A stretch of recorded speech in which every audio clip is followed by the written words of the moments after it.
Hi, welcome to the Online Jewelry Academy.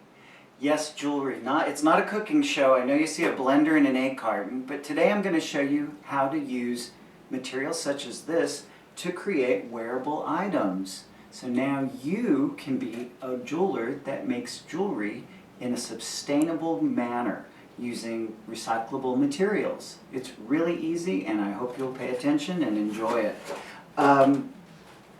The first thing that I want to talk about is what these are made out of. It's a combination of recycled paper, glue, and acrylic paint. And you can see on the backs of these pieces, I have glued different types of findings, and in this case, a magnet. This can go in your refrigerator with the eggs inside, and these can go on your body. So let me show you how to make these things.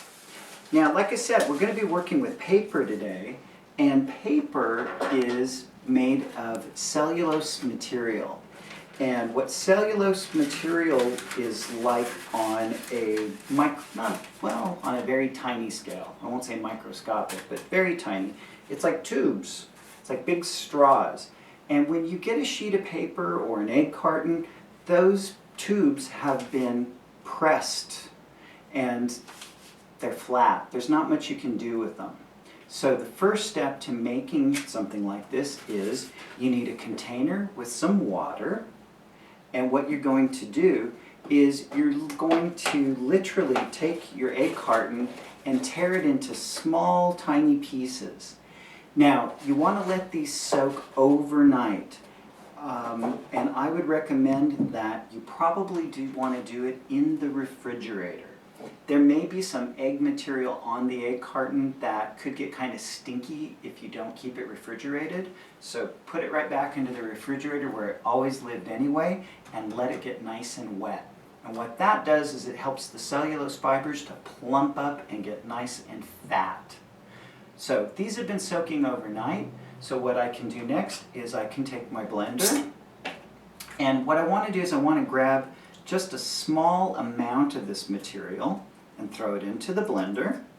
And I actually do want a little bit of the water that's inside of it to go along with it. And you're going to need some rags or paper towels for this, so you might want to keep those handy. Now, once you've got this mixture into your blender, you're going to want to add some glue to it. Now, I've got some wood glue, which is quite strong. You could also substitute with something like a white glue or paper glue. And you just need a small amount of it to go in. Whoops, that's kind of a lot. Well, we'll just add more paper to it. Let's see, let me bring this back over.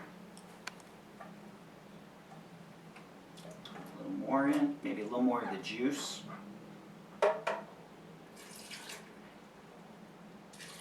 There we go. And problem solved. Okay, so put this onto your blender. Now, this is going to chop up the fibers, and you don't want to chop them up too fine, so you want to give it just enough of a burst of the blender to break things up.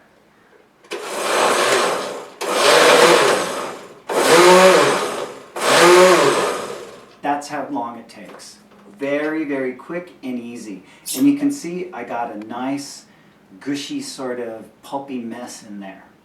Okay, so this is the material that's going to become the beautiful wearable that you're going to make, but what do I do with it? Let me show you. It's really simple. You're going to make a mold. Now you can mold almost anything that you can find in your house, but keep it to a wearable size. And for today's demonstration, what I brought in were a couple of beads. Here's a bird, and I sawed this bead in half. It just has some nice texture to it. And I also found a funny swizzle stick that I cut the swizzle stick part off. It's a little tiki head. So I think I'm going to mold the bird. So what you're going to need to do is find a paper cut. Now, it's a little deep and I can't really get my hand in there, so I'm going to cut it.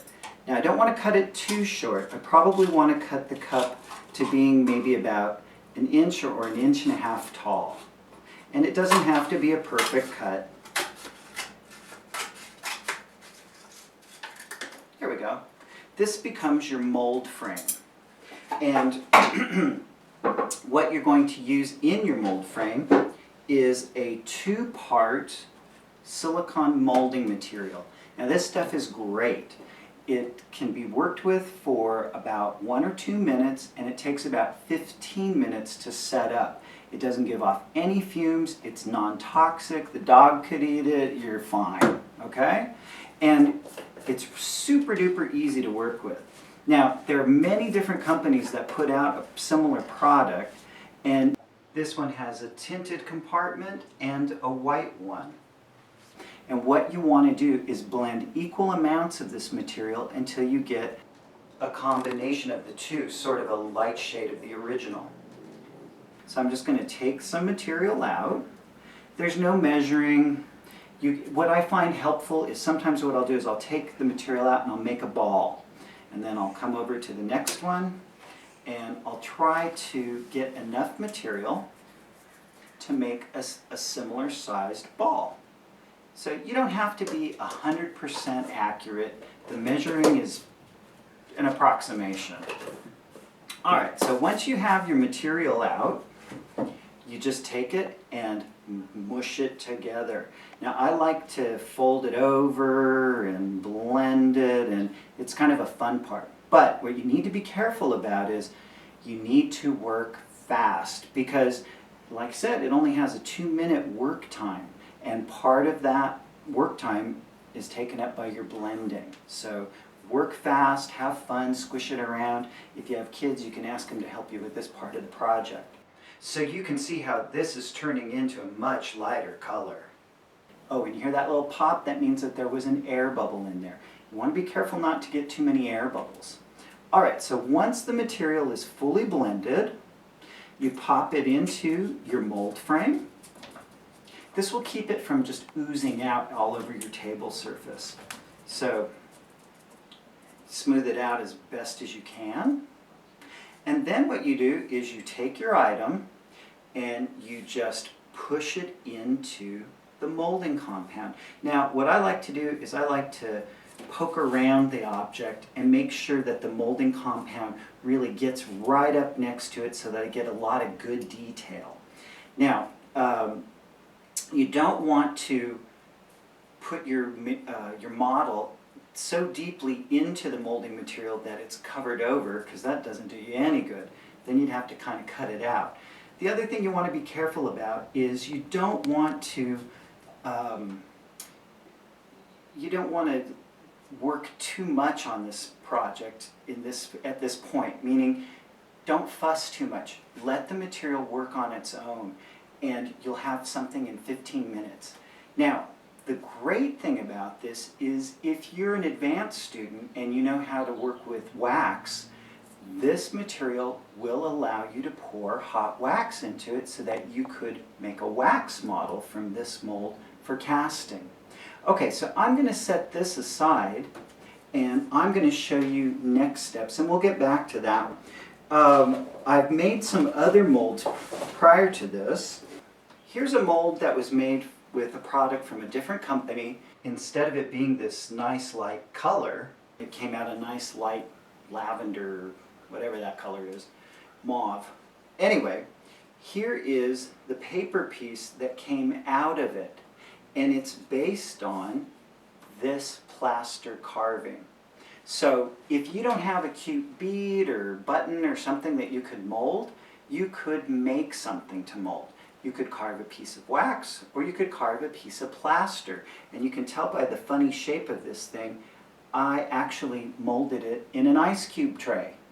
What I used to cut it out with or carve it out with were just things like X-Acto blades, maybe a letter opener, something that will let you get in there and shave things off.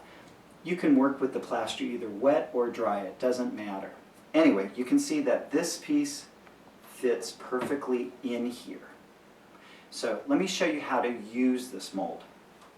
What you do is you're going to take the material that you made in the blender previously and you're going to get your hands dirty. So it looks like baby poo, but you moms out there will be fine with this. And you're going to push some of it into the mold. And I know it looks horrible, but believe me, it'll be beautiful when it's done. So it's kind of wet and gushy, and what you want to do is you just squish it with your fingers. Push it in there. You want to get all of the air bubbles and the water out of it. And just anything that goes to the side, squish it down in there. Get your hands in there, get them dirty. Now remember, it's a combination of paper pulp, water, and glue. And like I said, it's either a wood glue or a white glue, so it's non-toxic. This is great for working with kids. Now, if you don't have enough in there to fill it up, just grab some more and keep pushing it in. Whoop, squirting it out everywhere. All right, so when you get to a point where your mold is pretty full or as full as you want it to be and you've given it a nice good push, what you do is you're going to take your rag and you're going to push into the rag. And what this does is it couches the water out and the paper pulp into the mold. Yeah, couching, it's a real word. All right, so once I've couched the material into the mold and gotten it nicely compacted in there with a nice even surface, I'm able to flex the mold and pop it right out. So you can see here's a wet one, here's a dry one. Now, you can probably just put this on a plate or some kind of tray and stick it in a window and just let it dry in the sun. It'll take maybe a full day for it to dry. What I want to do is I want to show you how you can decorate it. So always put down some kind of a work surface. And here I have two squares that have sort of a kitty cat image imprinted into them. Now, what you want to do is you want to work with your material in such a way where you can begin to see layers. And you may need to practice, so make a few of them. They're cheap and easy to make, and there's no problem in doing a little experimentation. I find that working with acrylic paints works best. Acrylics can be watered down, and they're easily absorbed by the paper material. You can use watercolors and it will give you a different effect, but the acrylics, they seem to work really, really well. So I'm going to just paint this one with a bright yellow background. Now, you can paint whatever color you want. Whatever your favorite color is, go for it. And at this point, we're just trying to establish a background layer. Remember, you want to use different colors to bring out different details in the piece. So I'm just going to get this one covered with yellow paint. Now, I've seen people do other things too. One of my students in the past actually used a spray mount glue with her pieces, and she then sprinkled them with glitter. And that might be a little much for some of you, but there might be some of you guys in the audience that would love a glittery pair of earrings. The other thing that you could paint these with is nail polish. And what's kind of fun about nail polish is that the nail polish colors today have all different types of inclusions in them. So there may be glitter in the nail polish, or the nail polish might give you a nice metallic look even. Alright, so you can see how easy that was. Just quick and dirty, messy, but as long as you have a nice work surface to work on, it'll be just fine. Now, once that dries, you would be able to come back and maybe do a little antiquing with it with a darker color, and that may change the flavor of this completely.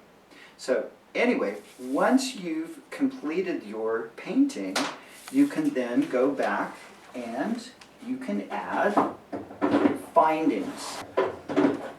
So here's the original cat that I was showing you at the beginning of this video. And what I'm talking about is you can buy cheap, inexpensive findings at sewing supply stores, bead shops, or maybe even a hardware store.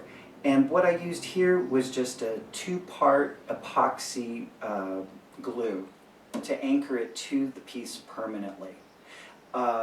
You could in fact even embed some of these findings into the paper as you're working. But if you do that, be sure to go over the material surface with some other type of glue just to harden it up to make sure that it doesn't pull out. You could also drill holes into these pieces and add findings in order to turn them into necklaces.